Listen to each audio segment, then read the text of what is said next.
Eury Cabral. Gracias al Dios Todopoderoso Jesús, mi Señor, Salvador y Guía, y como siempre, inicio con la palabra de Dios, Mateo 11:28. Jesús dijo: vengan a mí todos los que están cansados y llevan cargas muy pesadas, que yo les daré descanso. Jesús es el principal descanso. ¿Tú crees que Landa en algún momento pueda sustituir a Jesús? Jamás, Landa. nunca. Jesús es lo más grande que ha dado la historia de la humanidad, es insustituible porque es el Hijo de Dios. Miren, acabo de regresar de Inglaterra, desde allá, de un reporte sobre la dimisión Yuval Harari piensa que de Boris Johnson, el primer ministro inglés. Ay, sí. Y esa situación que pasó con Boris Johnson tiene un elemento fundamental que va a acontecer con varios mandatarios del mundo en este momento. ¿Qué es lo que ha acontecido allá? Es un presidente que pasó muchísimo escándalo, vivía haciendo escándalo. Desde que llegó, él es medio... 15 ministros. Sí, despistado. Ha despachado la reina. 14. Entonces, él, a pesar de todas esas cosas que había pasado, no había tenido la situación que tuvo ahora. ¿Por qué? Porque ahora se agregó algo muy importante que está afectando bastante a los ingleses, a los europeos y al mundo en sentido general, que es combinado los efectos duros de la pandemia, los efectos duros desde el punto de vista económico de la guerra. Recuérdense que Boris Johnson fue uno de los más agresivos en contra de Putin, y al mismo tiempo las políticas internas que estaba llevando posterior a la pandemia desde el punto de vista económico han provocado que en Inglaterra desde hace 40 años no había el nivel de inflación que hay ahora.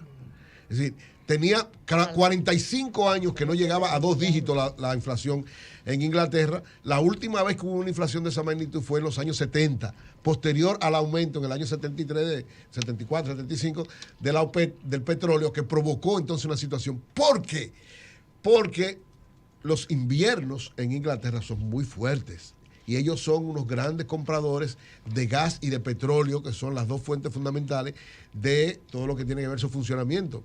Incluso la mayor parte, muchas de las casas de Inglaterra no tienen aire acondicionado, pero tienen calefacción, porque el invierno es insoportable. Entonces, esto ha provocado graves crisis en todos los órdenes allá. Incluso en los días que estuve allá, había supermercados que estaban reportando escasez de algunos productos, sobre todo agropecuarios, y productos que eran transportados, porque el transporte hace un mes se hizo la huelga más grande que ha habido en la historia de los últimos tiempos de Inglaterra, prácticamente 15 días, todo el transporte paralizado. ¿Por qué? Porque fruto de las duras medidas que tomó, y Boris Johnson fue uno de los principales responsables de eso, el Brexit, una gran cantidad, cerca de 1 millón, entre 1 millón y 1,5 millones de trabajadores, donde están conductores de esos camiones, donde están trabajadores agrícolas, trabajadores de servicio, tuvieron que retornar a Europa en medio de la crisis de la pandemia y no pudieron volver a Inglaterra por las medidas duras del Brexit, que no le permitía entrar hasta que no tuvieran sus papeles aclarados. Entonces, eso ha provocado una gran escasez de mano de obra y, por tanto, la inflación provocada por los efectos de la pandemia y de la guerra, unida a elementos de inflación por escasez de mano de obra, ha llevado a Inglaterra a una situación sumamente difícil. Otro elemento, además de inflación, escasez de productos y escasez de trabajadores, Boris Johnson ya estaba planteando aumento de los impuestos. Otro elemento que se combinó, el último ministro, que le renunció también en medio de la crisis, pero el último ministro que nombró, hizo un planteamiento de aumentar los impuestos tanto a los sectores medios como a los sectores, ponerle más impuestos a los ricos, así mismo lo dijo incluso. Y esto también generó una situación de descontento. Y finalmente, el otro elemento que afectó duramente, por lo que en medio de la última crisis tuvo que renunciar, es el hecho de que se había planteado, el nuevo ministro de Hacienda que había nombrado, vino con una política muy agresiva y dijo que fruto de la inflación, de que habían llegado a tales niveles, el gobierno estaba planteando la posibilidad de hacer no hablo de rebaja, pero de una estabilización, una congelación de los salarios del sector público, lo que también provocó una situación de descontento. Es decir, que estaban sentados prácticamente sobre una mina que explotaba en cualquier momento, y explotó entonces con este caso de Chris, el ministro especial, uno de los diputados y que era el segundo jefe de la bancada del Partido Conservador, un hombre de absoluta confianza que se había convertido en el vocero de Boris Johnson. Chris Fisher, al darse este caso, ya la gente no le aceptó y entonces sus propios compañeros provocaron esta salida. ¿Qué es importante de esto? Aunque hay una crisis mundial provocando inflación, la guerra y los efectos de la pandemia, las políticas internas de los gobiernos llevan a que de una u otra manera los gobernantes y los partidos que están gobernando puedan o no mantenerse. Esto es una situación para todos los países del mundo. El nuestro puede suceder en Brasil, puede suceder en Estados Unidos, puede suceder en El Salvador, puede suceder en cualquier país, que si no se sabe manejar correctamente las políticas internas frente a estos procesos inflacionarios, esto puede provocar que las personas se incomoden, se sientan mal, se sientan a disgusto con los gobernantes y entonces en procesos electorales, en este caso Inglaterra tiene una realidad especial porque el primer ministro lo nombra generalmente es el Congreso y después se hace una votación general, pero el Congreso es el primero que lo pone y por eso fue quitado Boris Johnson. En el caso de Bolsonaro, una posición un poco parecida, digamos, ahora mismo en las encuestas en Brasil, Lula está casi en 60% y Boris Johnson no llega a 20%. Bolsonaro no llega a 20. Una situación un poco parecida, es decir, un presidente parecido a Boris Johnson es Bolsonaro, medio loco y respetuoso de todas las normas. Loco no. Bueno, medio loco y respetuoso de todas las normas. Pero que nadie llega a presidente siendo loco. Bueno, o medio raro, digamos. Entonces, extrovertido, extravagante. En los primeros tiempos, muy popular. Internamente es como luce su cabello. Así mismo, exacto. Sí, parece un loco. Boris Johnson. No, y lo mismo que Bolsonaro. Ese no es más que un freco y un atrevido. Y un propasado. Espera, todavía es primer ministro. Bueno, provisional, en cualquier momento se va, porque ya parece que las reglas. Septiembre. Se va en octubre. Según las institucionalmente se ve en octubre, porque hasta que no nombren uno, él no puede abandonar el 5 de septiembre. Pero lo que se dice en Inglaterra es que la reina puede llamarlo y decirle, mire, usted no puede seguir. Si la reina dice, usted no puede seguir, entonces nombran uno provisional hasta que se haga la elección formal. Lo primero que hizo después de anunciar que su salida fue irse a tirar al mar. Sí, porque él es así, él es muy especial y hace una bebida y él, bueno. Hizo el anuncio, se quitó la ropa y se fue para la playa. Lo que digo es que en el caso de Brasil camina algo parecido porque la crisis también económica, mal manejada por Bolsonaro, en un primer momento, mientras él hacía muchísimos chistes, hacía muchísimas cosas y peleaba con todo el mundo, todo muy bien, hasta que la crisis lo afectó.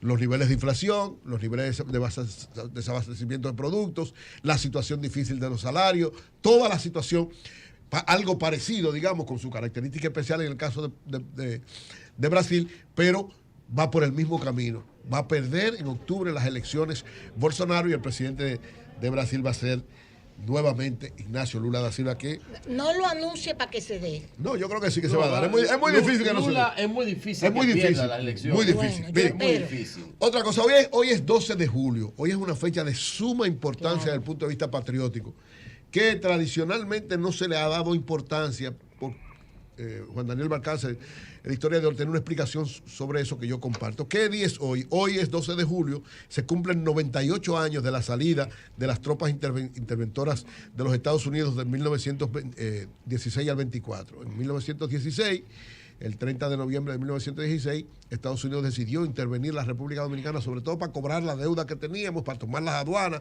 para tomar el control, y mantuvo una intervención por 8 años, hasta el 12 de julio de 1924, que fue que se inició el proceso. En ese día empezaron a salir las tropas, se llevó unos meses, pero ese fue el día marcado como el día de inicio de la salida, después de haberse hecho las elecciones de 1924. Entonces, ¿qué es lo importante de esta fecha? Esta fecha marca la restauración nuevamente.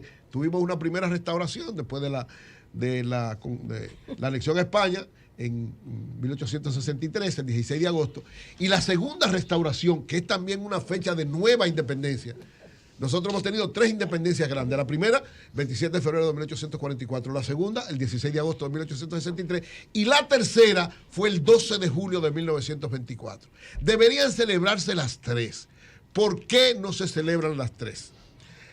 Y digo que deben celebrarse las 3 porque es un hecho patriótico de gran importancia. Después de haber estado intervenido 8 años de manera absurda, bárbara en todos los órdenes, excepto, ¿verdad?, en algunas medidas, lógicamente, que siempre toman las intervenciones, pero en sentido general quitándonos la soberanía, mancillando todo lo que es la dignidad patriótica de la República Dominicana. Ese hecho representaba un respiro patriótico. ¿Por qué no se celebra? Dice Juan Daniel Balcácer que eso tiene una explicación en el sentido siguiente. En ese mismo momento se había dado la elección de Horacio Vázquez como presidente de la República, después, ¿verdad?, de los norteamericanos ponerse de acuerdo con las tropas, con las autoridades dominicanas para celebrar unas elecciones. Esas elecciones las ganó Horacio Vázquez y parece ser, según dice Juan Daniel, y yo comparto ese criterio, uno de dos elementos implicaron esto. ¿Cuál fue el primero? O el temor de Horacio Vázquez de no generar, ¿verdad?, conflictos con los Estados Unidos, que siempre ha sido un aliado fundamental en muchos órdenes de la República Dominicana, o sea, no generar un ruido que fuera a hacer sentir mal a ellos. O había otro elemento que también podría ser un elemento a tener en cuenta, y es que Horacio Vázquez enfrentó a Francisco J. Peinado en esas elecciones, y Francisco J. Peinado había sido el elemento fundamental, digamos, el patriota que llevó a la firma del acuerdo para que salieran las tropas de Estados Unidos de la República Dominicana. Entonces, podía haber algún nivel de, porque si se celebraba el 12 de julio con una gran dimensión, Francisco J. Peinado tenía que participar en eso, porque él había sido el artífice de este asunto, que incluso muchos historiadores dicen que a quien debió elegir el pueblo dominicano como presidente de elecciones fue a Francisco J. Peinado. No lo inició, un gran patriota, y eligió a Horacio Vázquez, pero así son las cosas de nuestra nación. Entonces, yo creo que es tiempo ya de rescatar la importancia histórica de esta fecha. Estos lo estamos planteando hace muchísimo tiempo, muchos historiadores lo han estado planteando y se lo han dicho a varios presidentes. Tengo constancia de tanto al presidente Leonel Fernández como al presidente Danilo Medina.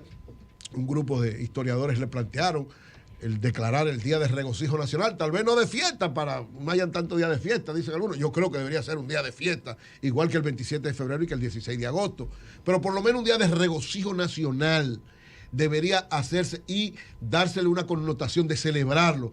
Por lo menos el gobierno en sentido general, las escuelas en sentido particular deberían estar celebrando esta fecha porque representa el rescate de la dignidad de la República Dominicana. Ojalá que el presidente Luis Abinader, que tiene un gran sentido patriótico, lo digo porque tuvo la visión, la fortaleza, la decisión de llevar a Gregorio Urbano Gilbert al Panteón de la Patria. Eso muestra una gran fortaleza patriótica de parte del presidente Luis Abinader, y Gilbert de alguna manera está vinculado a esta fecha, porque Gilbert fue uno de los que enfrentó las tropas norteamericanas en... Tirarse enemigo a los yanquis. Bueno, digo yo, porque él lo hizo con Gilbert. No, está bien, está los bien. Anteriores no lo habían hecho por temor, sin embargo, Luis Abinader lo hizo y lo llevó al Panteón de la Patria. Bien. Y claro, en el caso de Danilo, por lo menos promulgó la ley aprobada por el Congreso de ser héroe nacional, pero Luis Abinader lo llevó al Panteón de la Patria. Entonces, creo que ojalá hubiese de parte de Luis y quienes están a su alrededor el espíritu de declarar el 12 de julio de cada año como Día de Regocijo Nacional por la salida de las tropas estadounidenses que nos invadieron de 1916 a 1920. Cambio fuera. Oye, mi